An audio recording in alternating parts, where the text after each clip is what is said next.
570 կիլոմետր հանրապետական ու միջպետական նշանակության ավտոճանապարհ է կառուցվել, ոչ թե ձեզ նման ասֆալտ են անում ու հլը տեխնիկան չհավաքված քանդվում է։ 5 խոշոր կամուրջ են սարքել, 2 կարևոր ու խոշոր թունել։ Անցնեմ առաջ։ Իրականում շատ է։ Կառուցումը արդիականացնում են 10 դպրոց, Երևանում 20 ամբողջական փողոց, վերակառուցվում է Հանրապետության հրապարակը։ Իմիջիայլոց այն տեսքը, ինչ ունի հիմա հրապարակը, հենց դա էլ սարքում են։ Կառուցում են Սարալանջի մայրուղին ու այն կառուցելու համար լրիվ փոխում են ջրային համակարգը։ Նիկոլը խոստացել էր 300 դպրոց, 500 մանկապարտեզ կառուցել, նորոգել։ 7 միլիարդ պարտք են վերցրել, ես իմ ինչքան հարկ են հավաքել, կառուցել են 6 տարում 27 դպրոց, կառուցումն էլ տեսնում ենք, պատին կպտում ես, քարերը թափվում են։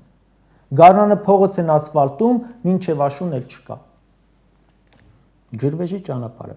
Աշունը նորոգեցին, գարունը ճանապարհ չկար արդեն։ Ավինյանն ասում էր, դե բաց աղ ու ավազ ենք ցանել, քայքայվելա։ Քոչարյանի սարքած Սելիմի լեռնանցքում տարվա կեսը ձյուն է։ Հա աղ ու ավազ են ցանում, 22 տարի առաջ կառուցել են, դեռ վերանորոգման կարիք չունի, խաբարեք։